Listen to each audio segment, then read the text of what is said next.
Yo guys, what is going on? JPS back for another video, and today we're going to be reacting to British Christmas dinner, the traditional recipe. I'm super excited for this. Today is December 17th, so we are 8 days away from Christmas, and following the theme of my previous videos, we're going to be reacting to a Christmassy video. So yeah, the British Christmas dinner. I hear all about it in videos I watch and, shows I watch and stuff like that. It seems like a very big thing, pretty popular to have like a traditional Christmas dinner. Let me know if I'm wrong on that, but anyways, make sure you guys hit that like button, hit subscribe, and comment down below what you are planning to have for dinner on Christmas or for Christmas this year. So yep, let's get right into it. Make sure you check out my Patreon and follow my Instagram. Link for both of those are right in the description.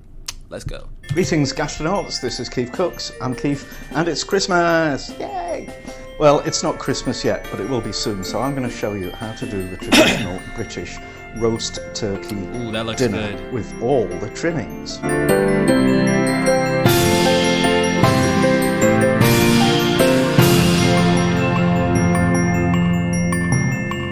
And a lot of people get into a total panic when they have to do this because, first of all, it's a whopping great bird. You never normally cook anything that big. And all the trimmings can mean, maybe 10 different elements, and you don't normally do that either. Added to that, there's your family likely milling around and pestering you, and you don't like most of them. Well, maybe you do if you're lucky. And all in all, it's just a total recipe for stress. So one way to take the stress out is do as much as possible before the big day. And you can do quite a lot. And the other thing is, don't do every vegetable on earth. Don't do potatoes 10 ways. Just keep it simple, but make it really good. And you'll be all right, I think. So let's do it. Now, the first thing you want to do is preheat your oven to 160 degrees Celsius if it's a fan oven, or 180 if it isn't. And then work out your cooking time for your turkey. If it's you bought a frozen one from the supermarket, it will probably tell you how long to cook it for. I would recommend you cook it for about half an hour less, and then test the temperature, because they will err on the side of caution, and you'll likely get quite a dry bird, and what we want is moist and juicy. So the recommended safe end point temperature for turkey is 82 degrees Celsius, and as long as you've hit that, then you're good to go. Now, this is actually quite a small turkey. It's only 3.5 kilos, which is still going to feed me and Mrs. Keith Cooks for a week. And it looks a bit weird because I've taken the wings off. The wings on a bird this size are good for nothing except stock, and I made them in a stock with the giblets to my standard chicken stock recipe. But it came with the heart and the liver separately in this little leaky bag. So more about that later. I need to get on and get this in the oven. Now, what I like to do is have some... Sorry for pausing so early. What's interesting is we have turkey for Thanksgiving. So turkey for Christmas is not abnormal, but it's not the traditional thing for Americans. But interesting how it is for the Brits. More about that later. I need to get on and get this in the oven. Now, what I like to do is have some vegetables in the bottom of the pan, which will add flavour to the basting juices. So this is your standard mirepoix mix: carrot, celery and onion. Right, so just cut your veggies into thin slices and arrange them on the bottom of the tin. And now grab the turkey on a wire rack that fits in the tin and smear it with butter. You want to pack the skin quite dry before you start, because if it has been frozen, it will be quite wet. Some posh chefs like to shove herbs and stuff under the skin and general messing about. I sometimes do that, but this is just your basic traditional way of doing it. Good seasoning of salt and ground black pepper. So right, that goes in the oven. I'm going to give it an hour and a half, and then I'm going to test the temperature. The package says this will take 2 hours and 20 minutes, but as I said, I don't trust it. So I said I was doing roast turkey with all the trimmings, and what that means is roast turkey, bread sauce, sausage meat, stuffing, and roast potato. And 3 different vegetables. Again, you know, 1 or 2 would have been fine. But in fact, there's 2 vegetables you've got to have with your Christmas dinner, even if you hate them and you never had them the rest of the year, and that's Brussels sprouts and parsnips. Now, sprouts deservedly have a bad rap because they're awful, in my opinion. But in the last few years, I agree. I found a don't few like ways where I can actually manage to enjoy 1 or 2, but I still wouldn't write home about them. Parsnips, on the other hand, I love. So I think the problem with sprouts is traditionally you boil them, and that's where it all goes wrong. It's better if you roast them or saute them, and then they're actually, you know, they're not going to be overcooked and mushy. They're going to be actually nice. The parsnips, you parboil and roast them, and the carrots I'm going to boil and then reduce in a sort of honey glaze. And of course, there'll be a wonderful gravy to go with all this, and there'll be pigs in blankets, which My is mouth's starting to pork water. chipolata sausages wrapped in bacon. Anyone else? All good stuff. I'm hungry. So the first thing I'm going to do is make the bread sauce. So I've got 500 ml of milk. I've got about 125 grams of white breadcrumbs. That's made from 4 or 5 slices of white bread. Yum. 6 cloves, 6 peppercorns, 2 bay leaves, 1 or 2 garlic cloves. That's a really big one. And a teaspoon of thyme, or 3 sprigs of fresh thyme. And at the end, 3 or 4 tablespoons of double cream and a pinch of nutmeg. We don't need those yet. So what we want to do is get this cooking. And yeah, I forgot something. You want onion, a medium to large onion. Happens I've got 3 teeny ones, and just cut those quite coarsely because we're just going to infuse these into the milk. They won't end up in the finished sauce, but their flavour will. And just smash the garlic. Right, now we start cooking. So I've got the milk, the onion, the garlic, the herbs, and these just want to simmer for about 20 minutes. But we don't put the breadcrumbs in just yet. That comes later. So we're about half an hour in with the turkey, and I've just checked it. It was going a bit fast. It was browning already, and so I turned the heat down to 140 degrees Celsius and also gave it a quick baste with all the juices that have come off. Now, the stuffing ingredients, I've got 150 grams of brown breadcrumbs, 400 grams of minced pork, a bunch of sage leaves, knob of butter, I want to eat the heart this. and liver from the turkey, completely optional, and 4 little onions, without 1 or 2 medium ones. So what we need to do is finely chop those and the sage leaves. Peel them as well. Okay, back to the bread sauce. The milk mixture has been infusing for 20 odd minutes, so that's convenient. So I'll just strain it off. Melt some butter. We're going to saute the onions until they're just soft and a little bit golden. Right, those are looking lovely.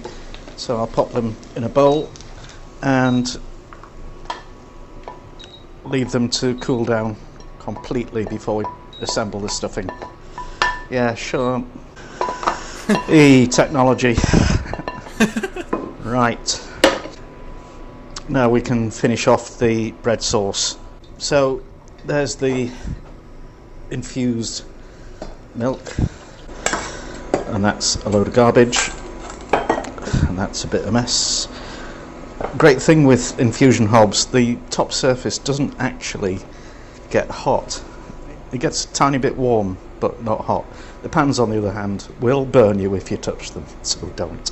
Right, now we need to heat this up. See that? See what I did there? Just touch the pan with my finger. What an idiot. That's what I was thinking. So we're just heating this up, and we'll throw in the white breadcrumbs. Give them a stir, and they'll make it really thick and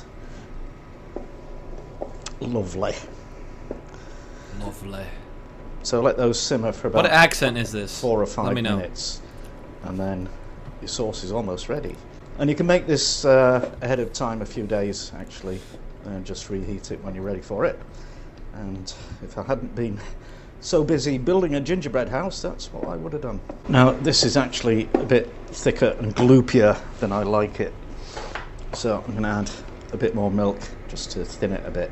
Let's have a taste. Okay, needs salt. Well, now I can make up the stuffing mix. So I'm getting my sage leaves and I'm rolling them into like a cigar. I just chop them. Also chopped up the heart and liver, breadcrumbs, pork. If you don't want to use minced pork, or if you have a favourite sausage from your butcher or something, you can use those. Use sausages and just rip them open, get the stuff out the insides, which may or may not be meat. Just mix this lot together, and the onions, and well, that looks mixy. I'm not gonna lie, the heart and liver gross me out just because I'm kind of queasy, but this looks really good. I'm not gonna lie. Now, this isn't quite ready. I'm not gonna lie. Sit in the fridge until too much. You need it, because the final stage is to stir in some boiling water and a bit more butter, and then form it into balls or a loaf or whatever. I never put stuffing inside a bird because it messes up the cooking time, and it's all a bit dodgy. Right, I just checked the turkey, and after an hour and a half, a bit over, instead of 2 hours and 20 minutes, it is cooked, and I'm glad I ignored the manufacturer's timings, because that would have been a sensationally bad turkey, I think. So now I'm really up against it, so I've got to get the roasties on, because these need to parboil for about 10 minutes and then roast for about half an hour in a very hot oven. So, panic. Right, let's see the bird. Get the boyd out of the oven. Oh dear. And oh yeah, I'm just gonna loosely wrap that in the foil and let that sit on the side until we're ready for it. Right, when you've got the turkey out, you want to whack the oven up to, well, I've got it on 210 degrees because it's a fan oven, Celsius degrees, the real ones, 230 if it isn't. Basically very, very hot. And this is a load of goose fat, don't know what's happened to it, on a tray. I'm going to put this in the oven to melt up. And I've got my parboiled spuds for roasting, so I'll just drain those off and just twizzle them about in the colander to rough up the surface. So now we need to do the parsnips. I've got the water that I cooked the potatoes in coming back to the boil. I've topped and tailed this parsnip, peeling it. Parsnips tend to taper a lot towards the end of them, and you know, if you keep that on, it's not good. It just burns when you roast it. So keep the chunks fairly substantial. So they need parboiling for 5 minutes, and then in with the roast potatoes for 20 minutes maybe. Okay, the snips have had their 5-minute parboil, so we'll just get them out of there. Ooh, that's hot. Okay, so there's the roasties coming on nicely, and I'll throw the snips in. Whoops! Ooh. Now I'm going to make the pigs in blankets. And I love pigs in the blanket. Pork chipolata sausages. Chipolata refers to the sort of diameter. It's a small diameter, but it's a long length. Those are too long. They need to be that long. I've also got some smoked streaky bacon, and we just wrap them in this bacon, which is quite skinny. So do it on an angle, and it'll roll itself across the width of the banger. Sort of like that. Again, this is something you could do ahead of time to save a last minute panic. I'm going to put the PIBs in.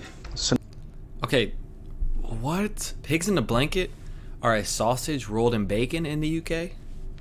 Over here, it's a hot dog in bread. It's like a hot dog in like pastry bread. Seriously. That's a huge difference. But that looks really good. The bacon and the, oh, that's heaven. So now I'm going to make the stuffing, or kind of assemble the stuffing. I'm just forming balls and I'm sticking them in these little bun trays, and we'll throw those in, and they'll probably take about half an hour. It's like to be Yorkshire pudding. Cooked. Right, just the last few things to do. Need to make the gravy. So I want a big slug of butter, and then add, well, this is the drippings from the turkey, and this wibbly wobbly is the giblet stock that I forgot to record this morning when I made it. You see recipes where chefs are making gravy and they say, you just stir a bit of flour into the pan juices and that will give you like a thimbleful of gravy, and that's nowhere near enough. So we just turn up the heat and let that simmer and thicken. Now I've got some water boiling, and I'm just going to pop in the mini carrots. And they need to cook for about 5 minutes. And the sprouts, I've taken out the grubby old outside leaves, and I'm just going to cut them in half. Now for the sprouts, I want a little bit of lemon peel. This ropey looking lemon is, well, it's lovely inside, but I nicked the zest yesterday to make my mincemeat with. However, we've got a bit of pith, so we'll take the pith. Right, the carrots have had their 5 minutes and I've drained off most of the water. Now I'm going to just dribble in a bit of honey, and I've got it on low heat, and I'm just going to keep stirring these until all the liquid has gone. Okay, that'll do. And now finally the sprouts. So the carrots and honey some combo oil sounds in the good. pan, and just add the sprouts and the bits of lemon. I want to be on kind of medium heat for this, and just let them caramelize, which will maybe take 5 minutes.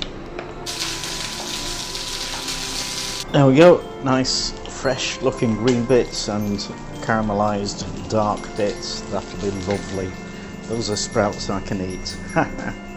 Yeah, same. Right, here we go. It's Christmas. Here's me dinner.